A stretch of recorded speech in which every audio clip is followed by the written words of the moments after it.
সত্যি সত্যি air strike হয়, ইরানে যদি সত্যি সত্যি এয়ার স্ট্রাইকের কথা ঘোষণা করেন ডোনাল্ড ট্রাম্প, তাহলে তো শুধুমাত্র কি কোনো নির্দিষ্ট জায়গাকে টার্গেট করে করা হয়, নাকি মোটামুটিভাবে পুরো ইরানটাকে ঘিরেই করা হবে, নাকি তেহরানটাকে টার্গেট করে করা হবে? আমি জানতে চাইছি যে টার্গেট পয়েন্টটা কিভাবে বাছাই করা হয়। আমরা যখনও অ্যাটাক করি কোনো কান্ট্রিকে, এটা অলওয়েজ মিলিটারি টার্গেটকে করা হয়, কখনো সিভিলিয়ান এরিয়াকে আমরা টার্গেট করি না। আমাদের এম হয় সবসময় মিলিটারি হাউসেস, মিলিটারি পার্সোনাল, ওদের যে ইন্ডাস্ট্রি আছে মিলিটারি ইন্ডাস্ট্রি, এগুলোকে অ্যাটাক করা হয় কি সো দ্যাট কি ওরা আগে ওয়ার না করতে পারে, ওরা কন্টিনিউ না করতে পারে। তো কোনো পুরো ইরানকে অ্যাটাক করা হবে না, পুরো তেহরানকেও অ্যাটাক করা হবে না। অলরেডি ইউএসএ নিশ্চয়ই টার্গেট আইডেন্টিফাই করে দিয়েছে আর নিশ্চয়ই মনিটর করছে কি ওখানে কি হচ্ছে আর কি হচ্ছে না। বাট আমার মনে হচ্ছে না পার্সোনালি কি ইউএসএ অ্যাটাক করবে। হতে পারে একটা লিমিটেড অ্যাটাক করুক, বাট ফুল ফ্লেজেড অ্যাটাক করবে না ইরানকে। কিন্তু সেই জায়গায় দাঁড়িয়ে ইরানের কাছেও তো এয়ার ডিফেন্স সিস্টেম রয়েছে, এয়ার স্ট্রাইক কি ঠেকাতে পারবে বলে ইরান আপনার মনে হয়? এয়ার, ওদের কাছে এয়ার ডিফেন্স আছে, বাট আপনারা দেখেছেন যখন ইসরায়েল ইরান ওয়ার হয়েছিল, ইসরায়েল ওটাকে পেনিট্রেট করতে পেরেছিল ওদের এয়ার ডিফেন্সকে, আর অনেক টার্গেট ওদের অ্যাটাক হয়ে গেছিল। ইভেন ইউএসএ যখন লাস্ট ইয়ার মেতে অ্যাটাক করেছিল নিউক্লিয়ার বেসিস, ওদের এয়ার ডিফেন্সটাকে নিউট্রালাইজ করে দিয়েছিল।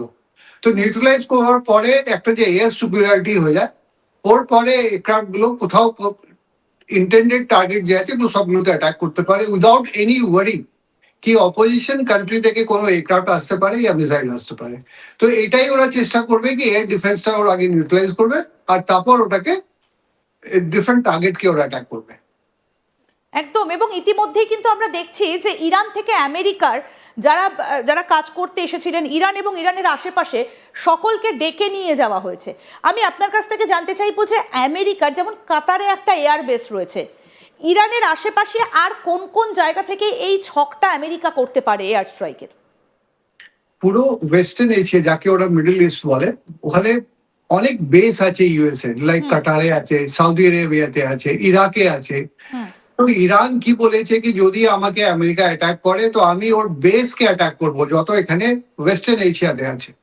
তো এটাই জন্য ইউএসএ সবাইকে বলেছে কি ওখান থেকে ভেকেট করো, যদি ইরান অ্যাটাক করলে ওদের কোনো ক্ষতি না। তো এই জন্য যত পার্সোনাল আছে অ্যান্ড দেয়ার ফ্যামিলি, ওদের বলা হয়েছে কি তোমরা সব নিজে নিজে শিফট করে যাও। বাট এটা অল যত আমার মনে হচ্ছে যে psychological warfare. USA maximum pressure দিতে চায় ইরানের উপরে কি ভাই আমরা রেডি আছি, তুমি যদি কাউকে অ্যাটাক করবে তো আগে থেকে আমি সব পার্সোনালকে সরিয়ে দিয়েছি, আর আমাদের এয়ারক্রাফট ক্যারিয়ার দুটো ওখানে লাগানো আছে, আর যখন আমাদের ইচ্ছে তখন আমরা অ্যাটাক করতে পারি। It is more of a psychological warfare than actual warfare. ইন্ডিয়ার তরফ থেকেও তো অ্যাডভাইসারি জারি করা হয়েছে যে যারা যারা ইরানে রয়েছেন তারা যেন সবাই ফিরে আসেন। স্যার, আপনি আমাদের সঙ্গে থাকুন। এর পাশাপাশি আমরা আরও একটা বিষয়ের দিকে নজর রাখবো। আমরা দেখেছিলাম যে কিভাবে মাদুরোকে তুলে নিয়ে আসা হয়েছিল আমেরিকার তরফ থেকে, ভেনেজুয়েলার প্রেসিডেন্টকে ঠিক যেভাবে মধ্যরাতে তুলে নিয়ে আসা হয়েছিল, কোথাও গিয়ে স্বপুত্র খামেনেইকে কি সেরকমভাবে তুলে নিয়ে আসার কোনো ছক কষছেন ডোনাল্ড ট্রাম্প? মানে এয়ার স্ট্রাইকের টার্গেটটা কি খামেনেই? আসুন সেদিকে এবার একটু নজর রাখি।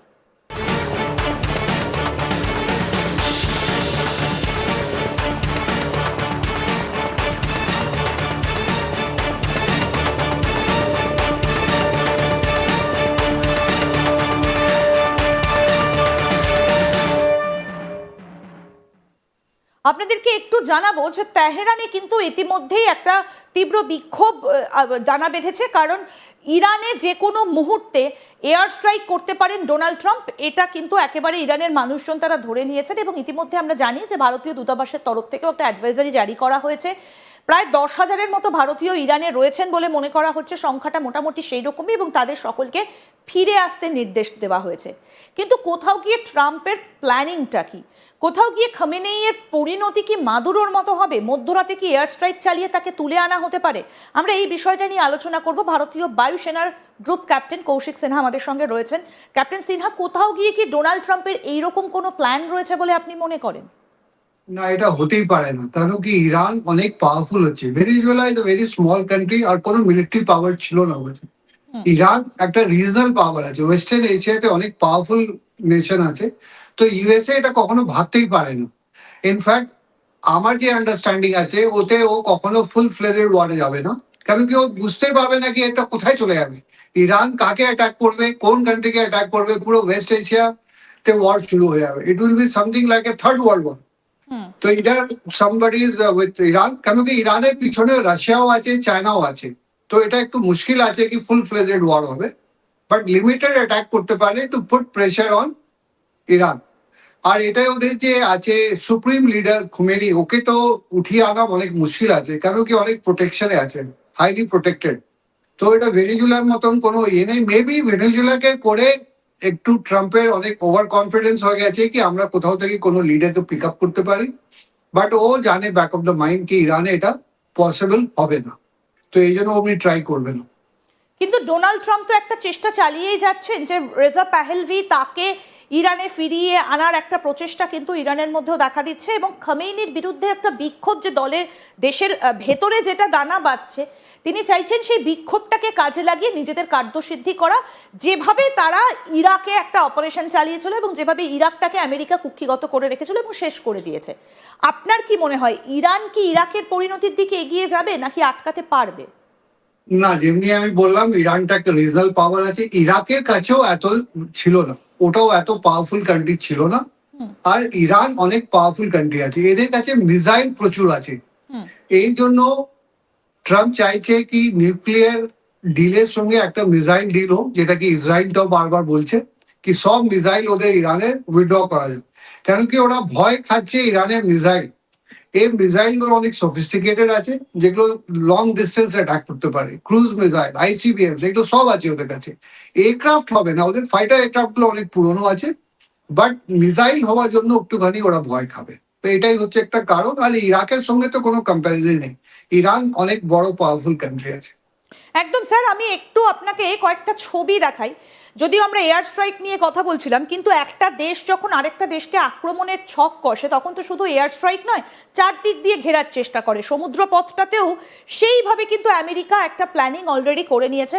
কারণ আমরা দেখেছি যে আব্রাহাম লিঙ্কন কিন্তু ইতিমধ্যেই যাত্রা শুরু করেছে, এবং আমরা আরও বেশ কিছু খবর পাচ্ছি যে সেই আব্রাহাম লিঙ্কন শুধু নয়, তার সঙ্গে আরও অনেকগুলো নৌবহর ফ্রিগেট রয়েছে, আরও অনেকগুলো ডেস্ট্রয়ার রয়েছে, আরও অনেকগুলো জাহাজ কিন্তু ইতিমধ্যেই ঘিরে ফেলেছে।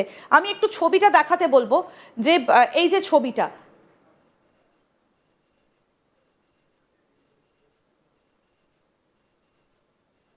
এই যে স্যার, আমি এই যে ছবিটা আব্রাহাম লিঙ্কন, নিশ্চয়ই আপনি বুঝতে পারছেন এটা দেখে। তাহলে কি পুরোপুরি একটা যুদ্ধের মেজাজেই ডোনাল্ড ট্রাম্প, মানে তিনি কি একদম যুদ্ধটা শুরু করে দেবেন সেই ভাবনা চিন্তা থেকেই এগুলো মোতায়েন করে ফেলেছেন অনেক আগে ভাগে? এই যে আপনি দেখছেন আব্রাহাম লিঙ্কন, এর সঙ্গে আরেকটা এয়ারক্রাফট ক্যারিয়ার ওখানে এসছে, জিআর